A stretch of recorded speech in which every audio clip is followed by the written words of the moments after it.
Good morning.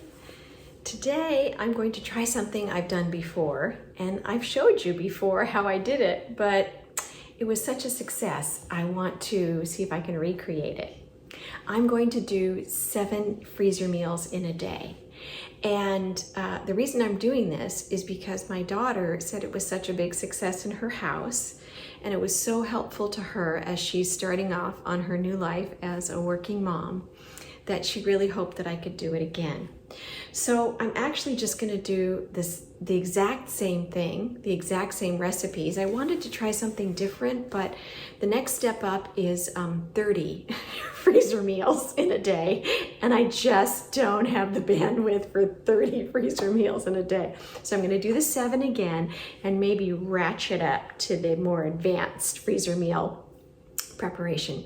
So let me show you what I'm doing.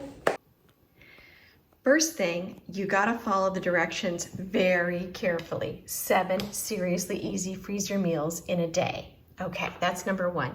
Number 2, you have to have some lovely libation in a very beautiful stemmed glass, which I also have some fresh orange juice in one of my mother's crystal glasses. Then you have to have all your ingredients ready, which here we are. La la la la la la la la la la la la la la. Lots of ingredients. And your freezer bags. I'm going to prep my freezer bags now. Here's some of the things that I learned from my first freezering experience. First is that it's really important that you put the tags on the bags before you fill them. Last time I put some of them on after I filled them, that was a big disaster because the product inside makes the bag uneven. It's harder for the tape to stick. It's a mess. So before you fill them, you have to label them. And I suggest doing what I have done here, which is to print the labels out and then tape them on. Now you can't just use any old tape. So Scotch tape's not great, but I have used this Gorilla tape, which the crystal clear Gorilla tape works great. And so I suggest that. It stays on very even, easy to get off of the round. So lesson number 1 that I learned. Lesson number 2, you have to take frequent breaks with your libation. It's exhausting doing freezer meals. Here's tip number 3. Use paper goods and paper plates to store your pre-preparation before you start assembling. And the reason for that is, there's so many dishes that you don't need to be doing this many dishes. So this time I just used paper plates for the onions, paper plates, and a paper cup for the lemon juice that I squeezed, a paper cup for the onion puree, and then a paper plate with some foil for the rinsed beans. And I'm going to start working on the meat next, but this is going to really help with the cleanup. So I'm starting to assemble, and here's tip 4. If you only have one good set of measuring spoons or measuring cups, you've got to wash them after you use them immediately. Otherwise, you get completely mixed up and you don't know which end is up.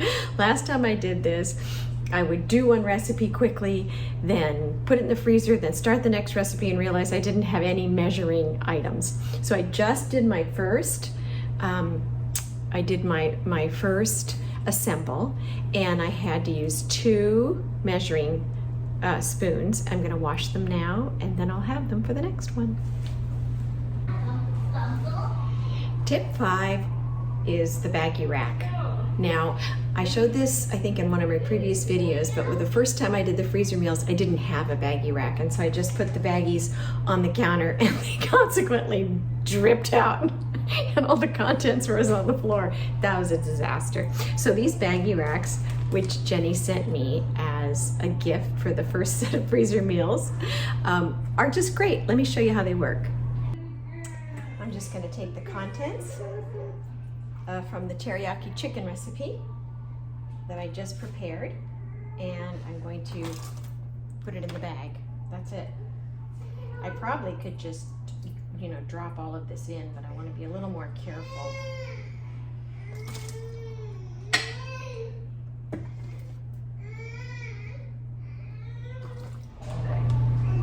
That's a B. Say B. Did you say B? Boom. Boom. Say B. Okay, so that works really well. The biggest trick is to get all of the air out of it. So I'll do that, put it in the freezer. Here we are in Jenny's kitchen, and I'm with Cora. Little Cora, she's 5 months old. And she is surveying with me the 7 freezer meals that I made yesterday in their new home. So we have all of these new freezer meals for Jenny. And I want to report that the process was, it was still as chaotic as the first time, but it was a little easier. So that was good. The only problem was I had some ingredients left over after I was finished. So one of these is missing a few things. I'm not sure which one.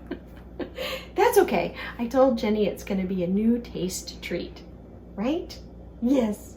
Mom and Dad are going to get a new taste treat.